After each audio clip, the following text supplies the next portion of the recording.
Amigos, bienvenidos a una nueva entrega de su programa Economía, Política y Energía. Estamos revisando nuestra rosa petrolera, nuestra margarita petrolera. Hoy nos toca hablar de la demanda. Me acompaña como siempre Alexander Guerrero y Nelson Hernández, expertos cada uno en sus áreas. Alexander, doctor en Economía. Nelson Hernández, experto en energía, profesor universitario. Saludos, Nelson. Saludos, vale, ¿cómo están? Bueno, Placer estar de nuevo con ustedes aquí igualmente. en petróleo. Sí, señor. Nelson, arrancamos contigo hoy entonces. Vamos a hablar de la demanda en el asunto del sector petrolero. Bueno, saludos a todos y a la audiencia. Hoy nos toca exactamente como dicen, se siente la parte de la demanda dentro de uno de los pétalos de la ya famosa margarita o rosa petrolera. La demanda es una de las condiciones básicas en cualquier tipo de negocio que se quiera hacer. Si usted no tiene una demanda o no tiene a quien venderle lo que produce. Y eso básicamente es lo que ha ocurrido últimamente con respecto a la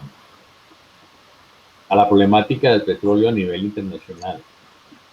Hubo una sobreoferta, motivado a uno de los factores de la sobreoferta es porque la demanda no se cristalizó como lo habían pensado los pronósticos, sobre todo en la parte asiática, donde no cayó el crecimiento de China, pero sí disminuyó su crecimiento, igual que...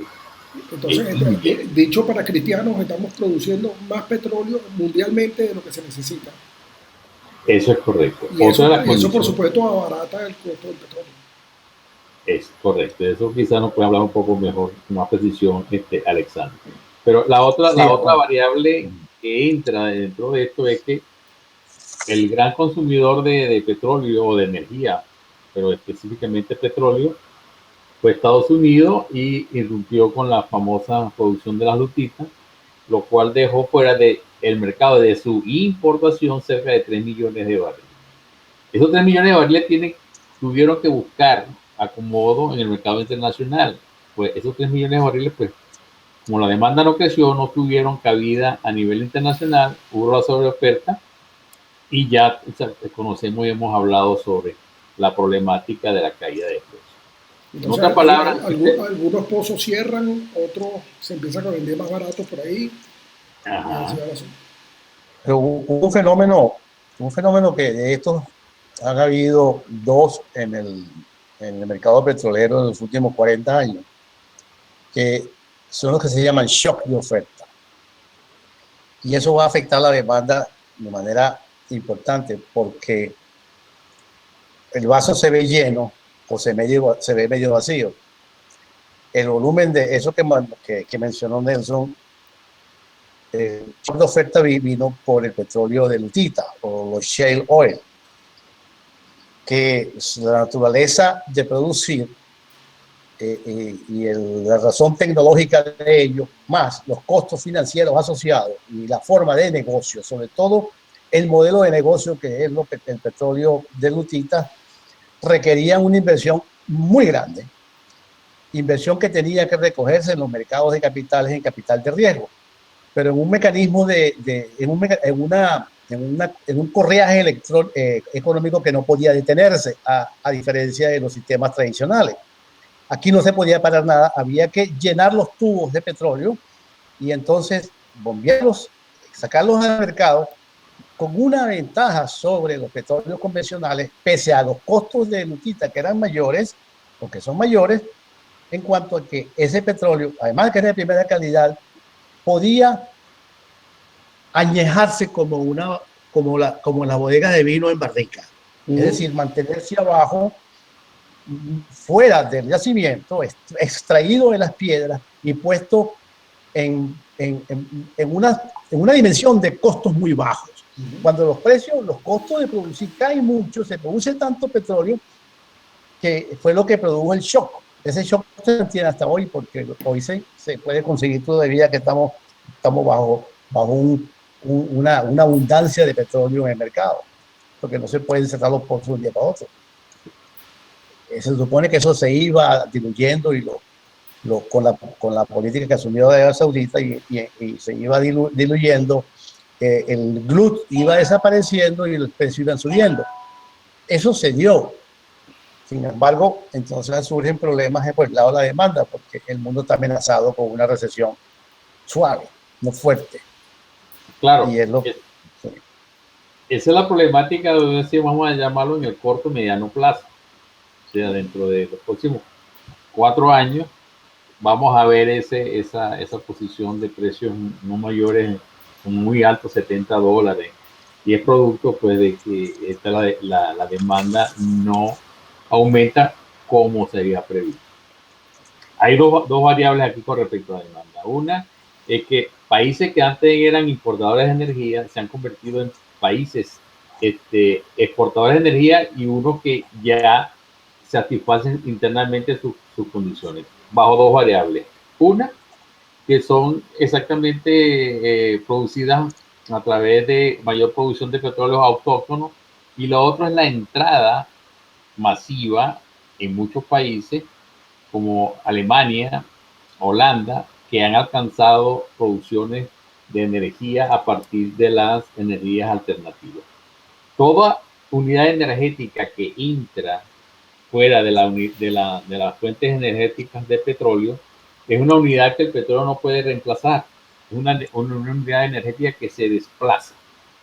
Y en esa vía está la otra condición de la demanda, hablando ya a futuro. Cuando hablo a futuro, me estoy refiriendo quizás 20, 30 años a partir de ahora. Y es que se establece en los últimos análisis que se han hecho de predicción de demanda, se establece un pico de la demanda. Antiguamente, hace quizás unos 10 años atrás, hablábamos del pico de la producción de petróleo, y todo el mundo pensaba que el petróleo se iba a acabar, que íbamos a entrar en ese tiempo. Ahora estamos hablando de lo contrario, el pico de la demanda, alcanzar un pico quizás en el año 2025, 2030, y de ahí en adelante el declive de la demanda de petróleo, específicamente a nivel internacional.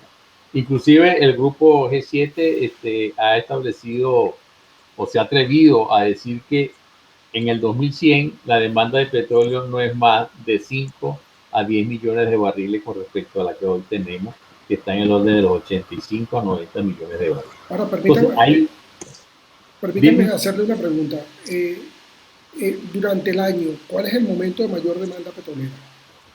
En el año, al inicio, o sea, los países de frío, vamos a decir, los occidentales, comienzan a comprar crudo a partir de ahora, o sea, a partir de agosto, de tal manera de mantener la reserva para cuando entre el invierno ellos están abastecidos. O sea que si no se vende si no se vende caro ahorita, ya no se vende caro hacia finales de año. No, y sobre todo porque ahora es más mercado de lo que había antes, porque la OPEP perdió la fuerza que tenía, si le quedaba alguna, de poder manipular el precio a través de políticas de contracción de oferta. Arabia Saudita cambió totalmente la forma de ver la materia petrolera. Podemos decir que la OPEP desaparece. Por lo tanto, en el mercado vamos a tener mercados competitivos del petróleo, como es el mercado de la leche, como es el mercado del café, como es el mercado del jugo de naranja. Prácticamente va a haber petróleo para cualquier tipo de demanda, al menos que haya un problema de naturaleza política, bélica, X, que pudiera traer alguna perturbación. O sea, tú lo que estás explicando es que en el mundo se produce suficiente leche y suficiente jugo de naranja para satisfacer la demanda, y que dependiendo de esos niveles se fija el precio de... De alguna cosa estamos seguros hoy, y Nelson nos puede aclarar muchísimo esto, que lo que sobra es petróleo. Sí, el mundo está ahogado en petróleo. Y eso ya es una verdad muy bien sostenida y bien dicha o anunciada. En momentos del auge de las energías alternativas. Nelson, pero te tengo que preguntar algo, porque es que, fíjate, eso parece que ya no está siendo, hay mucha incertidumbre en cuanto a que Venezuela se mantenga como un país que exporte petróleo en volúmenes considerables. Porque durante todo este boom del mercado americano y todo este boom de inversión que hubo, el precio del dólar de petróleo a $120, $100, nosotros hicimos lo contrario, Sí. nos suicidamos. Bueno, es que ahí ese es uno de los grandes problemas que tiene el país en el corto, quizás a futuro, por lo siguiente, los mercados se perdieron. En Venezuela perdió mercado. Esos mercados fueron ocupados por grandes productores, entre ellos pues Arabia Saudita.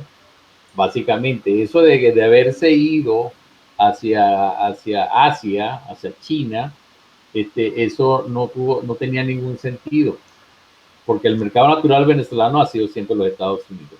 Lógicamente, sí, el cliente natural no es satisfecho, él va a buscar la manera de satisfacer sus necesidades, y fue cuando rompen con las lutitas. Ahora le pusieron bombita a la gente de lutita. Venezuela se va a este mercado, vamos a tomarlo. Y lo tomaron. Entonces, ahora recuperar ese mercado, yo no digo que es imposible, pero sí es muy difícil. Además, vuelvo otra vez a insistir en el mismo tema. En el mundo hay mucho, que mencionó Alexander ahorita, hay mucho petróleo, buen petróleo tipo lomito, como diríamos coloquialmente a nivel de carnicero. Nuestro petróleo no es el petróleo mejor del mundo. Antes de ir nosotros al mercado. Pero llega a Chocosuela, por lo menos. Bueno, sí, pero lo que quiero decir. Mientras no sea bofe y cosas de eso. Sí, pero es un petróleo pesado, con alto contenido de azufre, que hay que tratarlo para poder competir con un petróleo liviano tipo lutita que sale directamente del yacimiento sin hacerle ningún proceso ni físico ni químico. Exacto. Entonces, eso implica que nosotros tenemos una competencia muy alta a nivel internacional.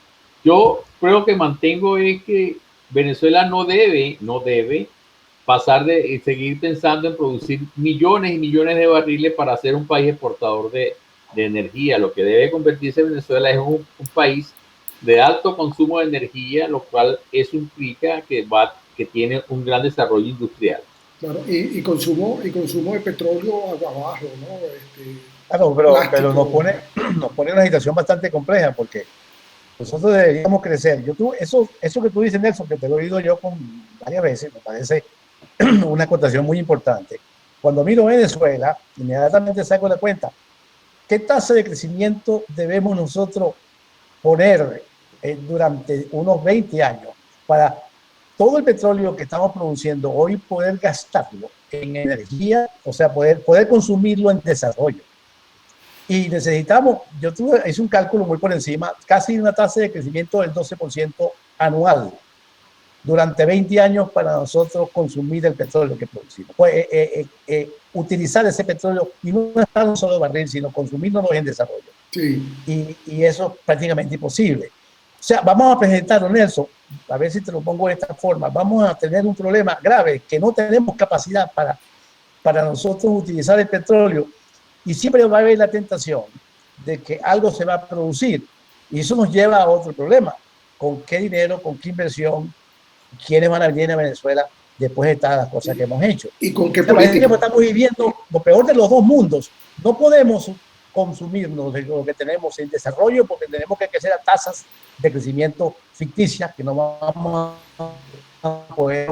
Entonces, hay una capacidad de producir más petróleo para exportar, pero no hay forma de producirlo. Ahora, y es el temor. Les tengo una pregunta. Hoy el FMI revisa a la baja el crecimiento mundial del año 2017 por el Brexit. Bueno, ¿Esto tiene algún impacto sobre la demanda, querido amigo? Claro que sí. Es decir, menor crecimiento es menor energía. Y esa menor energía tiene que repartirse entre todas las fuentes de energía. Y cada día los países van más hacia las fuentes alternas de energía, eólica, solar, etcétera, porque son energías autóctonas, y eso cumple con su seguridad energética, que es importante para los países hoy en día. Entonces, los países prefieren desarrollar sus energías no convencionales a que seguir dependiendo de la importación de energía como el petróleo. Exactamente. Ahora, Nelson, pero el peso de hoy del petróleo es más o menos 60% menor en promedio de que hubo durante 7 años.